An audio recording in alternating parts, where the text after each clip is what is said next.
ಲೋಕಕ್ಕೂ ಬಸವಣ್ಣನೇ ದೇವರು. ಗುರುಬಸವ ಪಟ್ಟದೇವರು.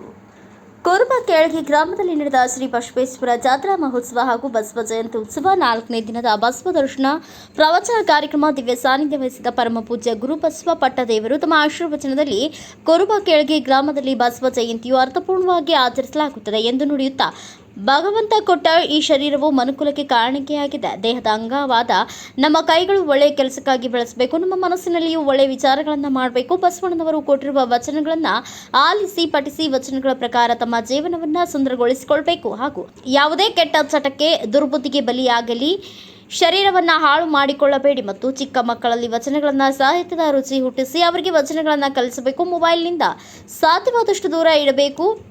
ನೊಂದವರ ಕಣ್ಣೀರು ಒರೆಸುವವನೇ ಜಗತ್ತಿನ ನಿಜವಾದ ಶ್ರೀಮಂತ ವ್ಯಕ್ತಿ. ಹಾಗೂ ಹಸಿದವರಿಗೆ ಅನ್ನ ಹಾಕುವವನೇ, ಅನ್ನದಾಸೋಹ ಮಾಡುವವನೇ ನಿಜವಾದ ಭಕ್ತ ಶರಣನಾಗಿರುತ್ತಾನೆ. ಅಣ್ಣ ಬಸವಣ್ಣನವರು 3 ಲೋಕಕ್ಕೂ ಒಬ್ಬನೇ ದೇವರು ಎಂದರು.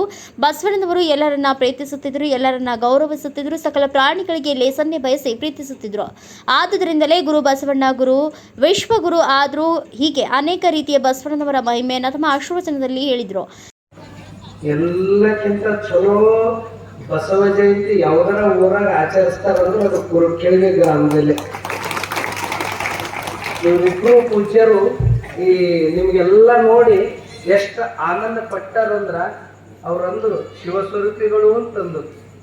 ಅಂದ್ರೆ ಈ ರೀತಿ ಕುಂತು ಪ್ರವಚನ ಕೇಳಿ ಇಷ್ಟೊಂದು ಬಸವ ಜಯಂತಿ ಸಂದರ್ಭದಾಗ ಇಷ್ಟೊಂದು ಸ್ವಾಮಿಗಳು ಎಲ್ಲಾದ್ರೂ ಬರ್ತಾರಂದ್ರೆ ಅದು ಕುರುಕೆಳಗಿ ಗ್ರಾಮದಾಗೆ.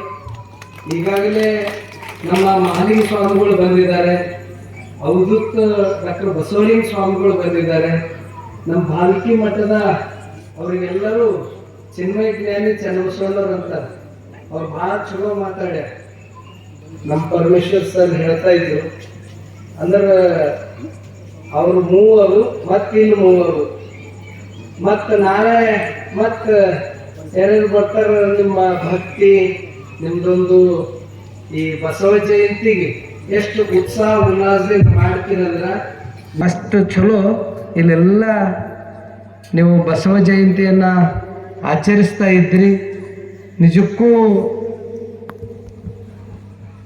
ನಿಮಗೆಲ್ಲ ನೋಡಿ ಭಾಳ ಆನಂದ ಆಗ್ಯದ. ನನಗೆ ಹೆಂಗೆ ಅನಿಸ್ಲತ್ತ ನಿಮ್ಗೆಲ್ಲ ನೋಡಿ ಅಂತಂದ್ರೆ 12ನೇ ಶತಮಾನದಾಗ ಅನುಭವ ಮಂಟಪದಾಗೂ ಹಿಂಗೆ ಕೂಡ್ತಿರು ಅಂತ ಅನಿಸ್ಲತ್ತದ. ಅಷ್ಟು ಇಲ್ಲದ ವ್ಯವಸ್ಥೆ, ಇಲ್ಲೆಲ್ಲ ಆಯೋಜನೆ, ಇಲ್ಲಿ ಬಂದವರಿಗೆಲ್ಲ ದಾಸೋಹ. ಬಸವಣ್ಣವ್ರ ಜೀವನ ತುಂಬ ಮಾಡಿದ್ದೇನು ಅಂದ್ರೆ ಬಂದವ್ರಿಗೆ ಪ್ರಸಾದ ಮಾಡಿಸೋದು. ಯಾಕಂದ್ರೆ ಮಸ್ತ್ ಉಣ್ಬೇಕಂತ ಮಸ್ತ್ ಇರ್ಬೇಕಂತ.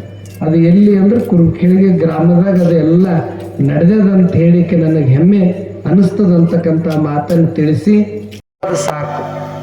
ಒಬ್ಬ ತಾಯಿ ಎದ್ದು ನಿಂತಳು, ನಾನು ಹಿಂಗೆ ಸಂಪತ್ತು ಕೊಡ್ಬೇಕಂತೀನಿ ಅಂತ ಒಬ್ಬ ತಾಯಿ ಎದ್ದು ನಿಂತಳು. ಇನ್ನೊಬ್ಬಕ್ಕೆ ತಾಯಿ ಕಾಣಿಕೆ ಕೊಡ್ಬೇಕಂತೀನಿ ಅಂತಂದಳು. ಮತ್ತೊಬ್ಬ ಎದ್ದು ನಿಂತ, ನಿಮಗೆ ಅಭಿಷೇಕ ಮಾಡ್ಬೇಕಂತೀನಿ ಅಂತಂದ.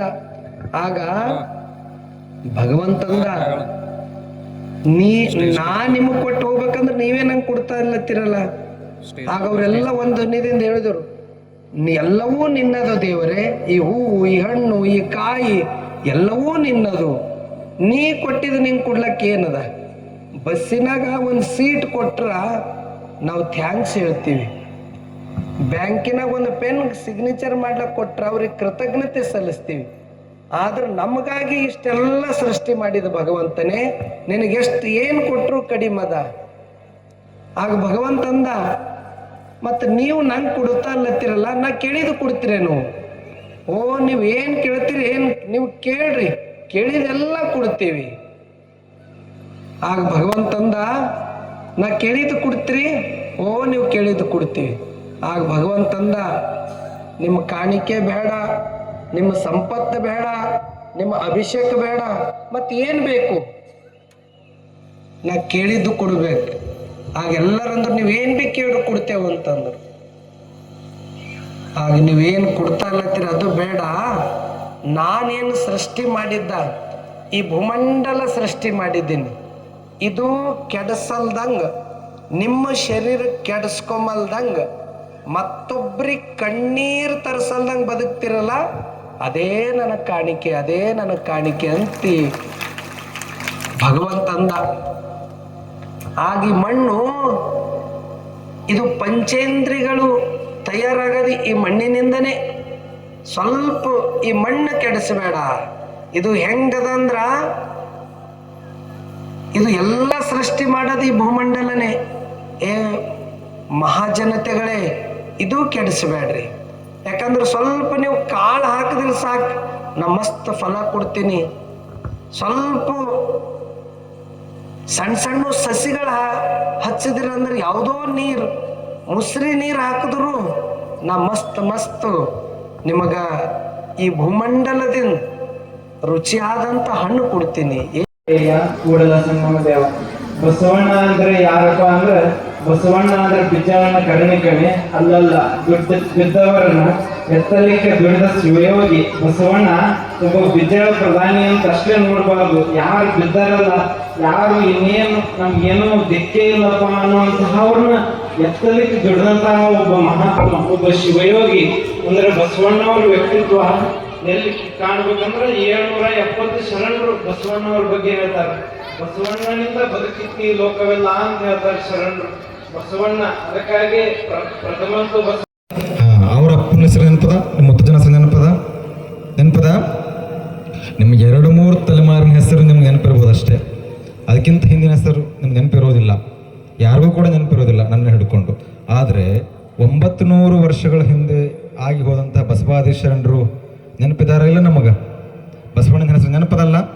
ಕಾರಣ ಏನಂತಂದರೆ, ನಾವು ನಮ್ಮ ಮುತ್ತಜ್ಜ ಎಲ್ಲ ನಮಗೋಸ್ಕರ, ನಮ್ಮ ಕುಟುಂಬಗೋಸ್ಕರ ಬದುಕಿದ್ರು.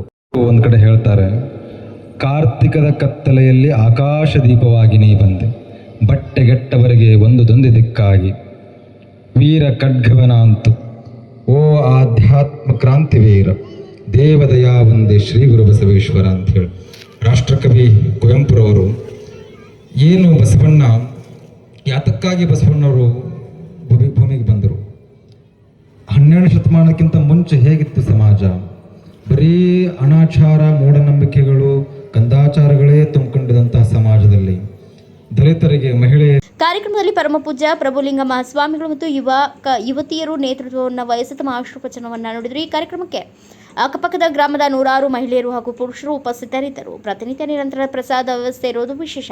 ಕಾರ್ಯಕ್ರಮದ ಆಯೋಜಕರಾದ ಶ್ರೀ ಬಸವೇಶ್ವರ ದೇವಸ್ಥಾನ ಕಮಿಟಿ, ಕೊರುಬ ಕೆಳಗೆ ಗ್ರಾಮದ ಎಲ್ಲ ಪದಾಧಿಕಾರಿಗಳು ವ್ಯವಸ್ಥೆಯನ್ನು ಸುಸೂತ್ರವಾಗಿ ನಡೆಸಿಕೊಟ್ಟರು. Bureau report Santosh BG Patil, Bharat Vaibhav news, Balki. Thanks for watching. Read, discuss and debate with editor Dr. Yan Prashant Rao. Wanted reporters in print, digital and visual media for Bharat Vaibhav Daily Newspaper, BV News 5 Channel and BV Fast Web News from all the talukas of Karnataka, Goa and Maharashtra. If interested, send your resume to 9019229369.